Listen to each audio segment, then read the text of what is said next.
For January 2026, I'm starting off with Patrick Lecture 147, which is the nature of life and the nature of man. And the week one subtopic is that life manifests according to your beliefs. Now, this is backwards from how most people think because it's backwards from the normal timeline. The normal timeline is this happened, and therefore that happened, and therefore this happened. And so life manifesting is a matter of your experience. You look at what happened in the past to tell you why you are where you are. Spiritually, we go back a little further. We go back before conception. We go back to your intent of being here. What was the point of your life on this planet? And the point of your life on this planet, what you came here to learn, is how and why all these events were attracted to you, why you collected them, why you experienced them. Once again, it's completely backwards to the normal way of thinking. Another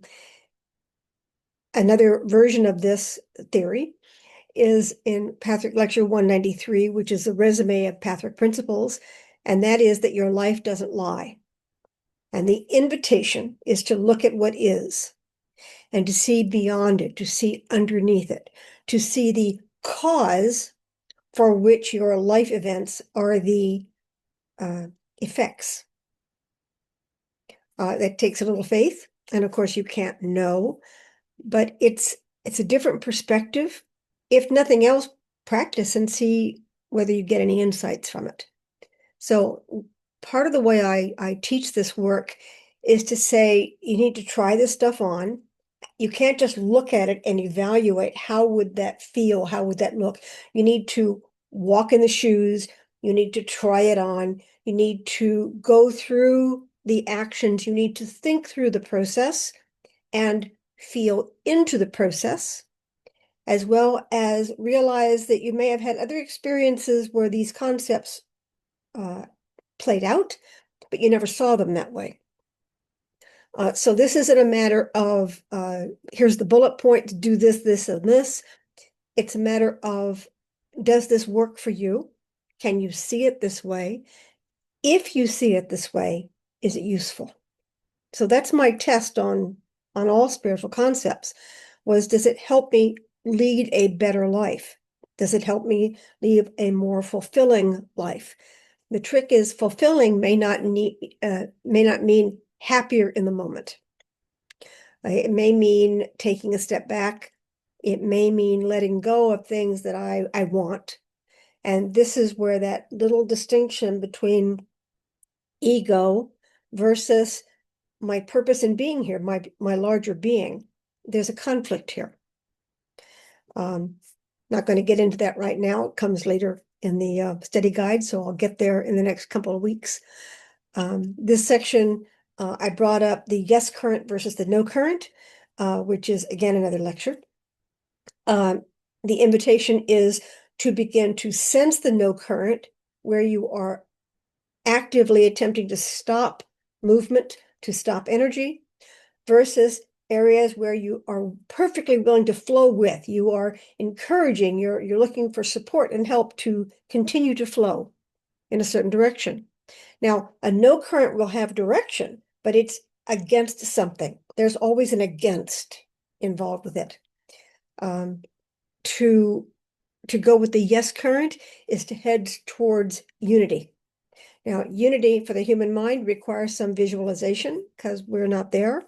We have to imagine it, and we're going to do that imperfectly. But in unity, you don't need outside validation. You've already got it, and you're trying to manifest it. So instead of help me feel worthy or do it for me, the yes current would be about how can I manifest my capacities, and that will involve recognizing where I am not yet competent, where I don't yet have the capacity.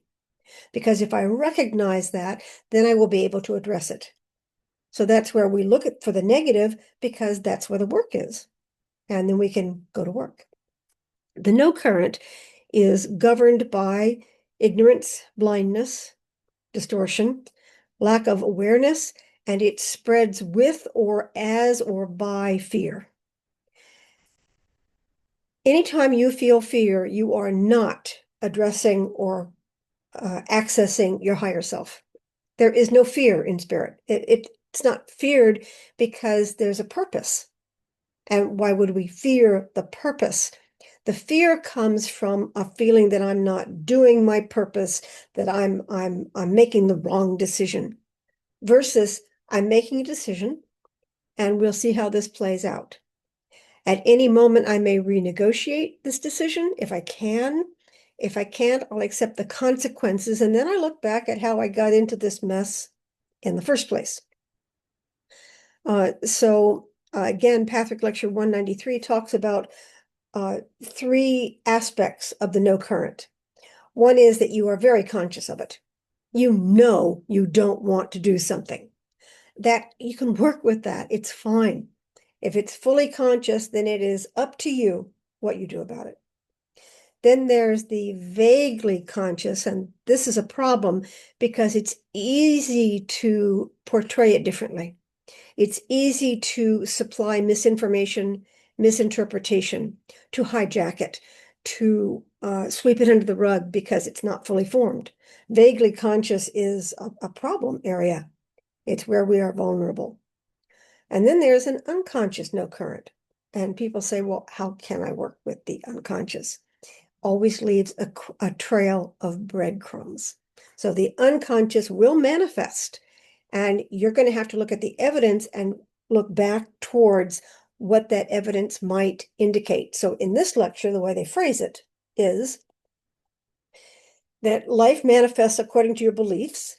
If it's manifesting in a way that is antagonistic to your beliefs, there may be a no current in your unconscious belief system so that you can say one thing, but your energy is going in a different direction, and the energy is creating a different set of life circumstances.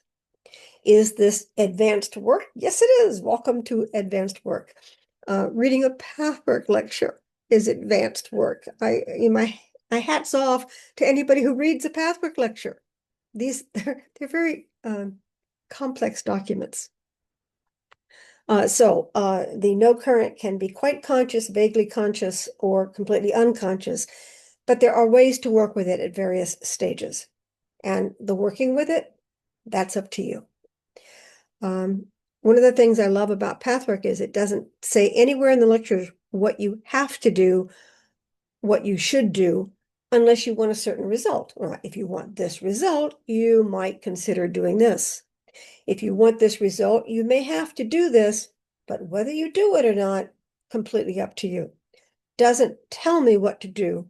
So I phrase it as these are all invitations. See if the invitation sings to you. See if it attracts you. And the last point in this section was that the discovery of discrepancies is the key here. Hard to explain just by talking about it, which is why in the online meetings that I facilitate, I like that format because people bring stuff up and we look for the concept in their actual life circumstance. It's more practical to me. It's also more human and it's less cerebral. You can get into the cerebral stuff. It's less intellectual. It's less about me versus you. And so when you hear people sharing, in a format like that, you are allowed to see whether that resonates for you.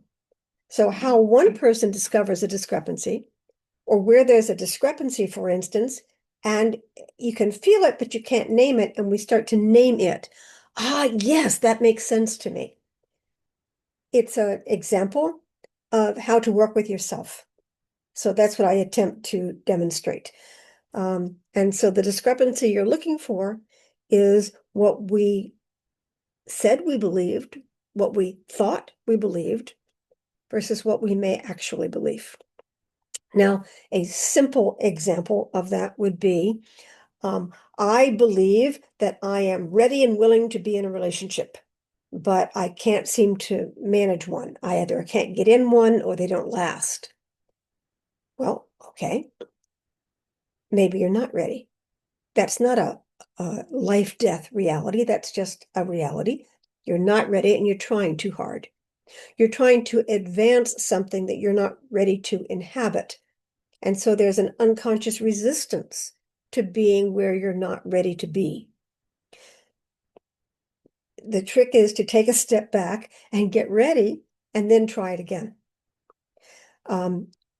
Another version of this would be that I want a relationship, but it's actually a demand, meaning that relationship holds certain images.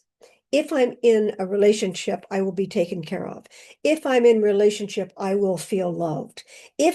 There's a lot of ifs and a lot of demands and a lot of pressure on relationship to resolve issues that we can resolve personally.